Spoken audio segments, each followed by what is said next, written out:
ঝুলে থাকলো পান্ডিয়া রাহুলদের ভাগ্য, মুখ খুললেন সৌরভ।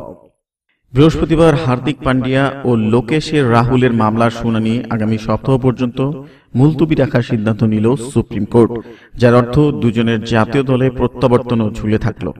আমিকাস কিউরিয়ে গোপাল সুব্রহ্মণ্যম নম এই মামলা থেকে সরে দাঁড়ানোয় নতুন কেউ মনোনীত না হওয়া পর্যন্ত বিসিসিআই সংক্রান্ত কিছু আবেদনের ভিত্তিতে এই সিদ্ধান্ত নিয়েছে আদালত। অন্যদিকে পান্ডিয়ার পাশে দাঁড়ালেন সৌরভ গাঙ্গুলি। দেশের প্রাক্তন অধিনায়ক বলছেন, পান্ডিয়া একটা ভুল করে ফেলেছেন, এই বিষয়ে আর বেশি দূর না গিয়ে একটা ছেদ টানা প্রয়োজন। মুম্বাইয়ে মিতালি ঘোষালের আসন্ন ছবি 22 ইয়ার্স এর ট্রেলার লঞ্চে হাজির ছিলেন সৌরভ। সেখানে তিনি বলেন, মানুষ মাত্রই ভুল করে, এটা নিয়ে বেশি দূর আর এগোনো উচিত নয়। যেই ভুল করে থাকুক না কেন, সে নিশ্চয়ই উপলব্ধি করবে, আরো ভালো মানুষ হয়ে উঠবে সে। আমরা প্রত্যেকেই মানুষ, যন্ত্র নই, ফলে সবসময় পারফেক্ট হতে পারি না। এখান থেকে এগিয়ে যেতে হবে, এটা নিশ্চিত করতে হবে ভবিষ্যতে যেন এই ভুল আর না হয়।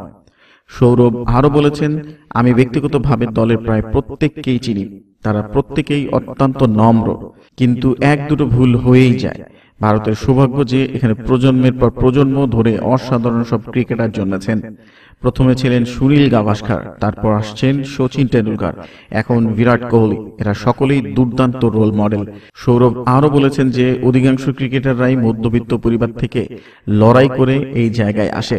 100 কোটির দেশে 11 জনের মধ্যে সুযোগ করে নেওয়াটা কম কথা নয় বলেই মত সৌরভের। অন্যদিকে বাড়িতে বন্দি দশায় পান্ডিয়া, ধরছেন না কারোর ফোন।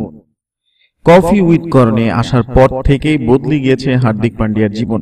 সত্যি নারী বিদ্বেষী ও যৌন বিষয়ক মন্তব্য করে বিতর্কে জর্জরিত পান্ডিয়া ও লোকেশ রাহুল শুধু অস্ট্রেলিয়ায় নয়, নিউজিল্যান্ডের বিরুদ্ধে আসন্ন সফরেও দলে ফেরা হবে না তাদের।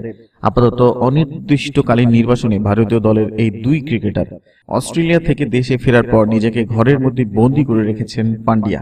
বাড়ির বাইরে পা রাখছেন না, ধরছেন না কারোর ফোন, এমনকি মকর সংক্রান্তিতে ঘুরিয়েও ওড়াননি তিনি। এমনটাই জানিয়েছেন পান্ডিয়ার বাবা হিমাংশু পান্ডিয়া। মিড ডেতে কে এই দেওয়া সাক্ষাৎকারে পান্ডিয়ার বাবা বলেছেন, ইন্ডিয়া অস্ট্রেলিয়ার দ্বিতীয় ওয়ানডে ম্যাচ ও টিভিতে দেখেছে।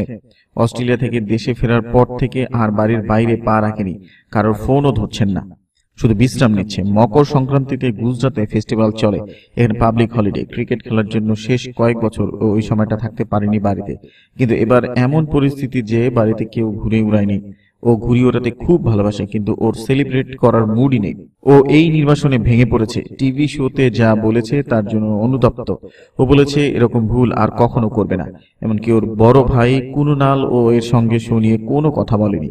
আমরা ঠিক করেছি এই নিয়ে কিছু বলবো না, বিসিসিআই এর সিদ্ধান্তের জন্য অপেক্ষা করছি আমরা। বোর্ডের সিইও রাহুল জোহরি নিজে হার্দিক ও রাহুলের সঙ্গে কথা বলেছেন। সম্ভবত তিনি সিইও কে এ বিষয়ে রিপোর্ট পাঠাতে চলেছেন।